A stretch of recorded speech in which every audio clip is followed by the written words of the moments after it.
Assalamualaikum warahmatullahi wabarakatuh. Apa kabar anak semua kelas 5? Semoga sehat selalu ya. Sekarang berjumpa lagi dengan Bunda Diah di pelajaran tematik, yaitu di tema 7. Sebelum pelajaran dimulai, mari kita membaca basmalah. Bismillahirrahmanirrahim. Silahkan dipersiapkan buku tulisnya, buku paketnya, sudah sholat duha dan sudah sarapan, agar kalian bisa memahami pelajaran hari ini dengan baik. Oke, silakan dibuka bukunya tema 7 di subtema 1. Peristiwa kebangsaan masa penjajahan. Nah, kita tahu ya, bangsa Indonesia sebelum merdeka, pada sebelum tanggal 17 Agustus 1945, bangsa Indonesia telah mengalami masa penjajahan dari bangsa-bangsa Eropa. Penjelajahan samudra yang dilakukan pada abad ke-15 menjadi salah satu alasan mengapa bangsa Eropa mendatangi negeri-negeri timur yang melimpah kekayaan alamnya, termasuk Indonesia. Hal ini terjadi untuk mewujudkan tujuan utama dari penjelajahan samudra, yaitu glory, gold, prosper. Apa saja itu? Yaitu mencapai kejayaan, memiliki kekayaan, menyebarkan agama, dan mencari rempah-rempah. Nah, itu adalah tujuan utama dari penjelajahan samudra.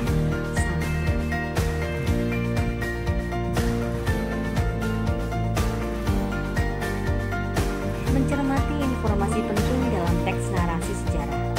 Teks narasi sejarah adalah teks yang berisi tentang cerita peristiwa sejarah yang terjadi pada masa lampau.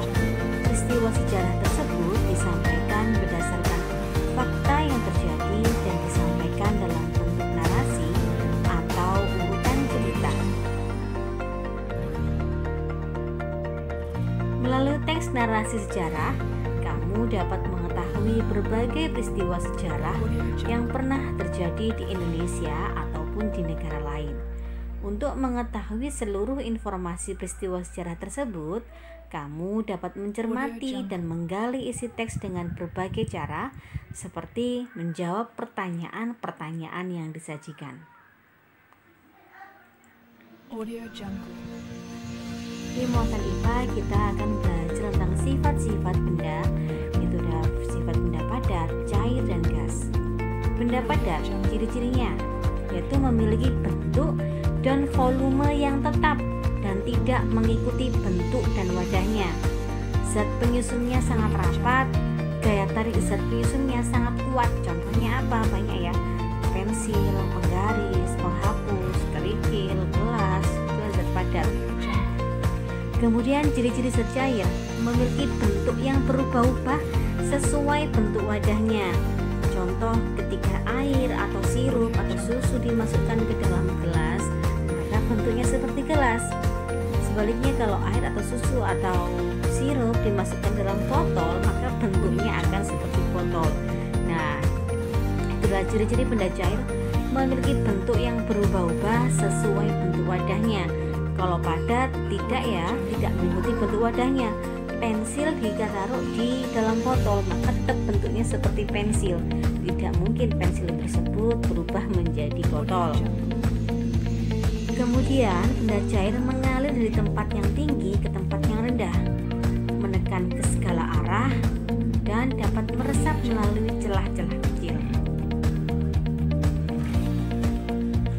Ciri-ciri benda gas, memiliki bentuk yang tidak tetap, mengisi seluruh ruangan yang ditempati, menekan ke segala arah, bentuk sesuai wadah, dan zat penyusunnya sangat berjauhan. Seperti apa contohnya? Yaitu oksigen, air, aroma masakan, dan pewangi. Nah, seperti contoh pada gambar ini, gelas adalah benda padat, air dalamnya adalah benda cair. Bentuk air mengikuti bentuk wadah yang ditempatinya.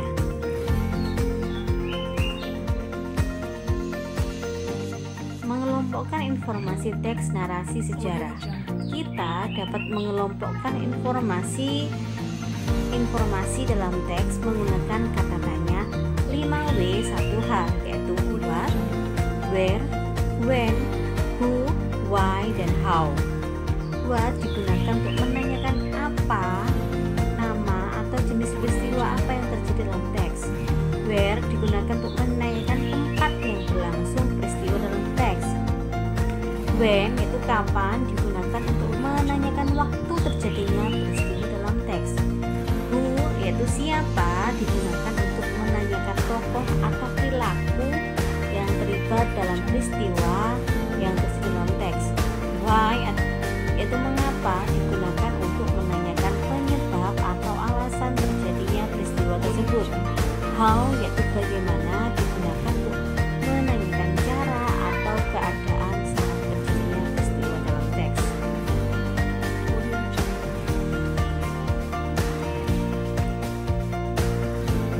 Terdapat beberapa peristiwa perubahan wujud.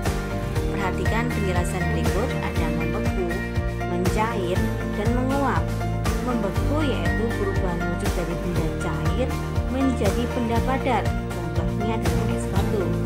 Mencair adalah dari perubahan wujud dari benda padat menjadi benda cair. Contohnya adalah es krim yang meleleh. Menguap yaitu perubahan wujud dari benda cair menjadi benda gas. Contohnya adalah air yang mendidih. Audio Jungle. Tangga nada diatonis mayor dan minor. Tangga nada diatonis memiliki rangkaian 7 nada yang dimulai dari nada dasar hingga nada oktav dengan jarak nada yang telah ditentukan. Tangga nada diatonis terbagi menjadi 2, masih ingat ya, mayor dan minor. Kedua tangga nada tersebut dibedakan berdasarkan jarak nada atau disebut dengan interval. Tangga nada diatonis mayor yaitu memiliki jarak 1,1,5, 1,1,1,5, yaitu diawali dengan nada do sama dengan C. Diatonis minor yaitu memiliki jarak 1,5, 1,1, setengah, 1,1, diawali dengan nada do sama dengan A.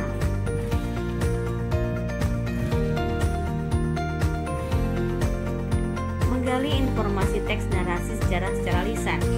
Untuk menggali informasi dari teks lisan, kamu perlu mendengarkan teks yang dibacakan dengan seksama.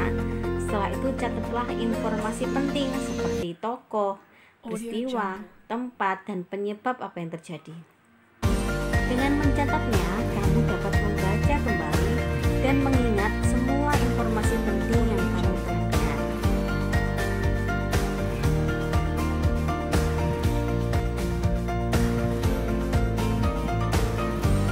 Perlawanan bangsa Indonesia terhadap penjajah. Berikut beberapa perlawanan yang dilakukan rakyat Indonesia. Tahun 1533, perjuangan rakyat Maluku yaitu Sultan Ternate menyerukan perlawanan untuk mengusir bangsa Portugis yang berkhianat kepada kerajaan Ternate dengan memonopoli rempah-rempah. Perlawanan kedua terjadi pada tahun 1570 yang dipimpin oleh Sultan Ba'abullah disebabkan oleh tewasnya Sultan Khairun. Portugis menyerang dan meninggalkan Maluku pada tahun 1575. Perjuangan rakyat Sumatera di Aceh, perlawanan dipimpin oleh Teuku Cikditiro, Panglima Polim, Teuku Umar, dan Cut Nyak-Din. Rakyat Aceh menggunakan taktik perang gerilya, yaitu memasuki hutan agar tidak mudah ditangkap. Perlawanan rakyat Sumatera Utara dipimpin oleh Singamangaraja 12. Penyebabnya adalah Belanda ingin menguasai Tapanuli. Di Sumatera Barat, perlawanan dipimpin oleh Tuanku Imam Bonjol. Penyebabnya adalah politik adu domba Belanda terhadap kaum adat dan kaum Padri. Silahkan dibuka-buka bukunya, baca-baca agar kalian tahu peristiwa-peristiwa apa yang telah terjadi, perjuangan apa yang dilakukan oleh para pahlawan untuk mencapai kemerdekaan. Di perjuangan rakyat Jawa di Pulau Jawa, Pangeran Diponegoro memimpin perlawanan terhadap Belanda. Perang terjadi karena Belanda memasang patok jalan di atas tanah makam leluhur Pangeran Diponegoro tanpa izin. Belanda berhasil menangkap Pangeran Diponegoro dengan berpura-pura mengajak berunding. Saat berunding, Pangeran Diponegoro ditangkap dan diasingkan ke Manado pada tahun 1830.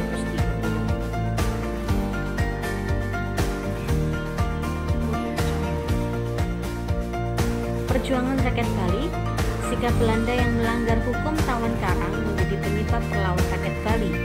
Perlawanan ini dipimpin oleh I Gusti Ketut Jelantik di sekitar benteng Jagaraga sehingga disebut Perang Puputan Jagaraga, yaitu dari 1846 sampai 1849. Perlawanan berakhir ketika Belanda dapat menguasai benteng Jagaraga.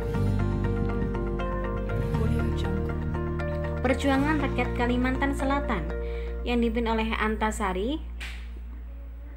Perlawanan rakyat Kalimantan Selatan menyebabnya adalah sikap Belanda yang berusaha menguasai kerajaan Banjar. Belanda juga memonopoli perdagangan dan mencampuri urusan kerajaan.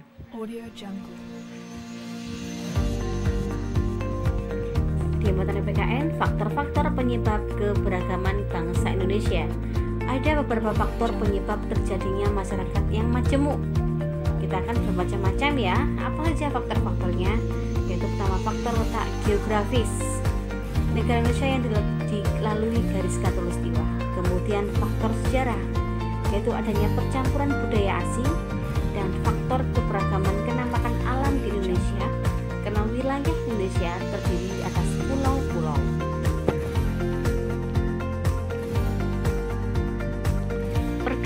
Perkembangan pergerakan nasional Indonesia. Secara umum, munculnya kebangkitan pergerakan nasional di Indonesia dipengaruhi oleh beberapa faktor. Faktor internal, yaitu penderitaan rakyat akibat penjajahan, lahirnya golongan-golongan terpelajar dan cendekiawan, sehingga perkembangan pergerakan Indonesia semakin besar.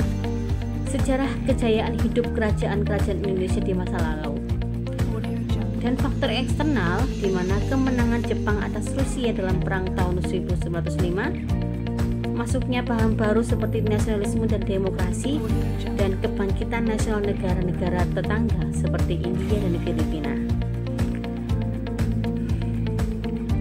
Tumbuhnya organisasi-organisasi menjadi awal dimulainya masa pergerakan nasional.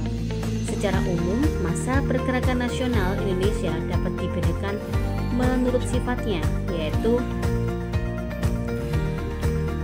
periode 1900-an, masa radikal, dan masa moderat. Pada masa kebangkitan nasional, babak baru perjuangan bangsa Indonesia melalui organisasi di bidang pendidikan, politik, ekonomi, maupun sosial budaya dengan contoh organisasi Budi Utomo, Serikat Islam, Indasparci, dan Muhammadiyah. Di masa radikal, pergerakan politik menggunakan taktik non-kooperatif yang keras terhadap penjajah, mendorong semangat kebangsaan dan persatuan melalui rapat-rapat umum surat kabar dan lembaga pendidikan. Contohnya yaitu organisasi PI, Perhimpunan Indonesia, Partai Komunis Indonesia, dan Partai Nasional Indonesia. Pada masa moderat, pergerakan politik menggunakan taktik kooperatif dengan penjajah, memperjuangkan kepentingan rakyat dengan mengirimkan wakil-wakilnya dalam Dewan Perwakilan Rakyat. Contoh organisasinya adalah Parindra dan Gerindo.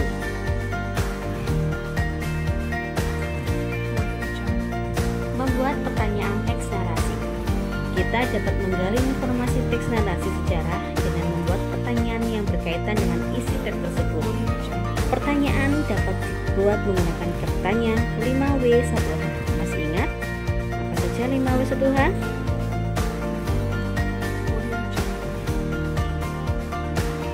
Memaknai keberagaman ini sebagai identitas bangsa Indonesia. Semangat persatuan para pejuang diwujudkan pada Kongres Sumpah Pemuda II, itu bertanggal 27 sampai 28 Oktober 1928. Kongres Sumpah Pemuda II merupakan lanjutan dari Kongres Sumpah Pemuda I. Kongres Pemuda II menghasilkan sebuah persatuan, yaitu Sumpah Pemuda. Perhatikan isi Sumpah Pemuda berikut. Pertama, kami, putra-putri Indonesia, mengaku bertumpah darah yang satu, tanah air Indonesia. Kedua, kami, putra-putri Indonesia, mengaku berbangsa yang satu, bangsa Indonesia. Ketiga, Kami putra-putri Indonesia menjunjung bahasa persatuan, bahasa Indonesia. Oke, tugas hari ini hanya sedikit ya. Silahkan dikerjakan di buku tulis jawabannya saja. Cukup sekian dari Bunda. Wassalamualaikum warahmatullahi wabarakatuh.